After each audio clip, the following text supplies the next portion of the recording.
Estamos de volta com o programa Você é um Sucesso. Nós estamos com o quadro Você é um Sucesso em Debate, com a presença do Emanuel Júlio da Conexão Oeste Produtora e também do professor Paulo Lima, que é professor do curso de jornalismo lá no IESP. Deputado federal.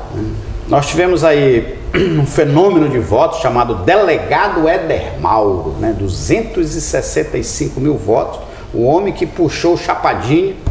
Tivemos o Nilson Pinto com 193 mil, Edmilson Pinto, 170, Lúcio Vale, tivemos o Beto Faro, o Vlad, que foi o primeiro colocado, na outra eleição ficou em sexto colocado, Josué Bengues foi reeleito, Priante foi reeleito, Zé Geraldo, Beto Salame, a Elcione também foi reeleita, Júlia Marinho, Hélio Leite, Simone Morgado, Joaquim Passarinho, o Jordi, que foi um dos mais bem votados, segundo mais bem votado da eleição passada, já apareceu em penúltimo, e último Chapadinha. Nós tínhamos, na verdade, deputado federal, nós tínhamos o Paxiúba, que era de Itaituba, que era daqui da região. Que era suplente, né? Que era suplente, assumiu. Isso. E também tínhamos o Liramaia. E agora nós temos só o Chapadinha. Chapadinha, que é uma novidade, e tal. A gente conversava ainda há pouco, um empresário que ascendeu a condição de deputado federal e tal, Assim, a gente ganha um deputado, agora resta saber se nós vamos ter representatividade, Paulo?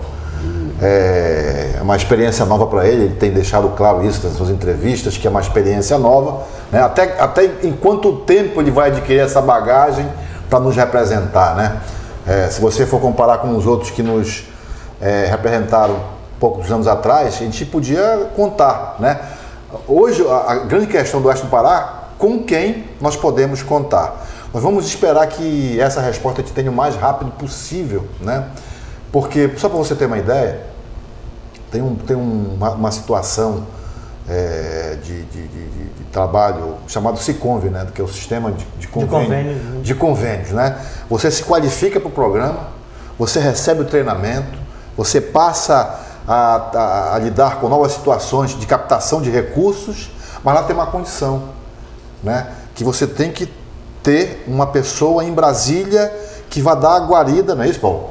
Vai dar a guarida para os seus pleitos, Então, a gente, assim, o que é que nós queremos saber? O que nós vamos procurar? Se nosso deputado federal está capacitado a nos representar, a buscar com a gente essas novas portas para se abrir e tal. É isso que a gente quer saber, é isso que eu queria saber, se isso vai acontecer. Houve uma renovação, Acho que quase que 50% dos deputados do Pará foram Gerson Pérez, Ademir Andrade, os grandes medalhões aí da política, a Ana Júlia, que era candidata, não se elegeu, que já foi governadora. Eu queria falar um pouco sobre a estratégia aqui, na nossa cidade, na nossa região, mais até do que a nossa cidade. Eu acho que houve um pensamento das lideranças políticas um pouco egoísta, um pouco esquecendo o senso comum. Nós estamos numa luta para superar uma dificuldade histórica, que é a baixíssima atenção das políticas públicas de Belém para a nossa região. E aí, ao invés da gente fortalecer estratégias comuns, o que houve na nossa região foi uma grande confusão de quem representava o quê. Se você pegar alguém que viveu até a década de 80, fazendo política, até a década de 90, vê hoje Helder Barbalho, filho do Jader Barbalho, e tendo como vice o Liramaia, com apoio do PT, isso desmonta completamente a participação política do cidadão. Aí eu sou PT, mas o PT era contra o Liramaia, eu vou para a rua, não vou... E aí eu vou votar em alguém que eu acho que é mais próximo. Aí eu conheço o Chapadinha, vou ali, ele me convenceu. Pronto, mas você perdeu a tua conexão do teu voto com a política local, regional. Com a política que transforma. Então você passa a votar em qualquer um. Porque quando você torce, você quer, você acredita, você está pensando no futuro. A eleição, hoje o voto é obrigatório. Eu acho que as pessoas foram pensando muito pouco nisso. Vamos eleger o Chapadinha que está melhor, que aparece mais, decorei esse número, a música é boa. E, lamentavelmente, nós tivemos baixíssima discussão. O Carlos Martins também, que era um deputado estadual, se aventurou e... Mas o PT se dividiu em três, Isso é fatal para uma sigla. O Nélio Uma sigla Aguiar que também. Teve prefeitura 2 vezes seguidas. Teve né? o Putin, que não se elegeu, nem o Carlos Martins. Mas aí- também, ao se associar ao DEM, perde muito da credibilidade de uma luta histórica do PT. Viu, Paulo? O PT se desfigurou, né? E aí eu acho o seguinte, que o campo fica em aberto para que nova liderança possa acontecer. Eu acho que o Tá que em está tempo, né? aí já está defasado, né? Entendeu? Assim, a gente perdeu em estratégia, a gente está submisso às estratégias que vêm de Belém, né?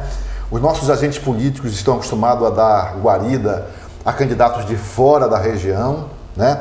As redes sociais, né, num processo de democratização, né, elas expuseram aí várias situações, né, e vários segmentos das redes sociais apoiaram candidatos, né? Isso houve uma pulverização, né? Diluiu-se os votos. Quer dizer, assim, uma situação complicada. Nós precisamos saber o que é importante para nós, eu entendo que nesse momento histórico. As mídias sociais estão sendo usadas muito de forma mercenária, Paulo? Eu acho que elas são um componente dessas eleições.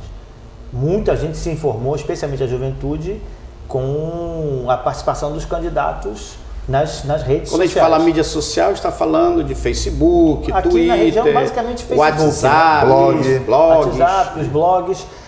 Mas acho que teve uma qualidade muito irregular, né? Acho que, infelizmente, alguns blogs deixam de dar a sua opinião e sim está a serviço de qualquer tipo, né, de publicidade, né? Você estão não... a serviço da publicidade, do dinheiro. Você não acha, Paulo, por exemplo, que, cada blog deu apoio para um candidato? Isso não dividiu ainda mais? Sem dúvida. E mais do que isso, o apoio não era programático, não era aquele blogueiro que conquistou a sua credibilidade, acredita efetivamente naquele candidato, né? Era claramente o poder econômico que ditava a opinião daquele blogueiro. Agora, nós tivemos para deputado estadual, né, nenhum candidato de Santarém foi eleito. Né? Nós tivemos aí o Márcio Miranda, foi o mais votado com 82 mil votos, Silene Couto, veio o Júnior Ferrari em terceiro, que é da região. Mas assim, nós tínhamos 4 deputados estaduais de Santarém, que era o prefeito Alexandre Von, que veio para cá.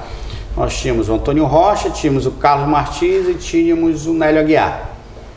E agora nós não temos nenhum. Em 4 anos. Verdade. Perdemos uma representatividade. Santarém enfraqueceu, essa que é a realidade. Nós temos que tratar dessa forma. Nós estamos fora do mapa político do Estado. Estamos fora, né? Isso foi uma resposta do eleitor também à nossa luta pela divisão, o eleitor de Belém e o de outros recantos?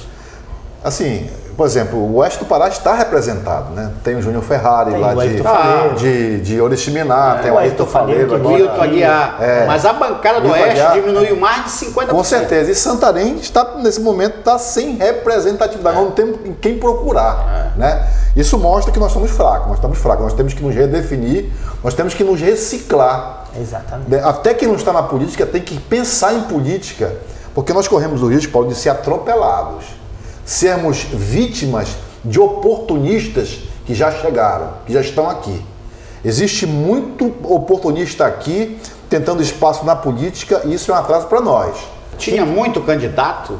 Houve pulverização demais? Sim, sem dúvida também. Tivemos candidatos em excesso. Por exemplo, o Márcio Pinto conseguiu um número grande porque ele não tinha tantos concorrentes na própria legenda, né? Então ali tinha uma estratégia e funcionou. Ele sai para próximas eleições com 15 mil votos, né?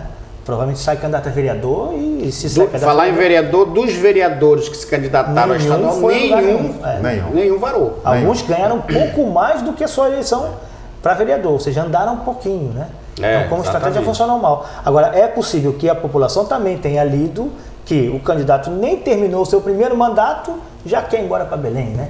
Isso é ruim. Nós tivemos o fim da era Antônio Rocha. Quantos mandatos Antônio Rocha já teve? 3? 5. Foram 5 mandatos. 5 mandatos. É o fim da era Antônio Rocha? Olha, assim, a gente não pode decretar aqui o fim, né? Agora, é uma mudança no quadro da região, porque ele teve, por exemplo, aquela questão da divisão, né? Atacando no campo dele, ele teve lá Ney Santana e quem mais? O Zé Maria Tapajós. Quer dizer, não foi fácil para ele. Quer dizer, Esperava-se, inclusive, que o Ney Santana se elegesse, mas essa divisão foi... Mas eu acho que ele perdeu fôlego, sim. Já com uma certa Historicamente. idade, já sem o mesmo entusiasmo, né? Tem efetivamente um cansaço de não ter conseguido uma luta que ele vem trabalhando há muito tempo, que é a municipalização, a criação do município do Curuaia, que a Dilma acabou de, pelo menos, jogar areia por muito tempo aí até o negócio levantar novamente. Mas 5 mandatos e baixo retorno, acaba que a população também vê que não vale a pena. Paulo, assim, uma situação que a gente deveria pensar bastante, especialmente em relação ao executivo, essa coisa toda, é que é o seguinte: hoje a máquina dos municípios estão absolutamente falidas, sucateadas, né? Exemplo forte aqui no oeste do Pará. Hoje os próprios estados estão convivendo com dificuldades financeiras, né? Por conta de muita coisa que aconteceu aí, enfim, investimentos mal direcionados do governo federal. Então é o seguinte: hoje mais do que nunca existe gestores com qualificação profissional, porque cada vez mais vai ficar difícil. É verdade. Exemplo disso é aqui na região oeste do Pará o que está acontecendo. Monte Alegre, houve aquela intervenção em Monte Alegre. Existem prefeituras aqui que não estão tendo condições de pagar. Aveiro, né? Próprio Juruti, prefeituras, Alenquer, prefeituras com dificuldade de honrar a folha de pagamento. Então nós temos mais do que nunca que pensar com seriedade quem nós estamos colocando para nos representar. Olha, muito obrigado pela presença de vocês. Eu creio que nosso telespectador teve uma análise geral, né, tecnicamente, sobre as eleições. Parabéns para você, eleitor, que exerceu o seu direito de voto. Vá para o segundo turno também fazer esse voto consciente. E vai vir agora também as eleições para o município. A democracia é isso, é um processo de amadurecimento, a gente vai votando, vai avaliando, vai errando no voto e vai se corrigindo. Importante que a democracia está se fortalecendo, que o modelo de governo no Brasil é baseado na democracia, é isso que nós temos que fortalecer. Muito obrigado, Emmanuel Júlio, muito obrigado, Paulo Lima. É sempre uma satisfação estar aqui. Programa que diz que você é um sucesso, né? Agora, eu acho que queria deixar só uma provocação para mais adiante a gente fazer uma reflexão sobre a necessidade de uma reforma política. Concordo com o seu encerramento, mas o sistema precisa ser aprimorado, precisa ser debatido. Principalmente na questão do poder econômico na mídia. E o voto distrital também. Também, pode ser discutido. Muitos aspectos que nós temos que... A gente pode até fazer um próximo debate já focado também nesses temas aí.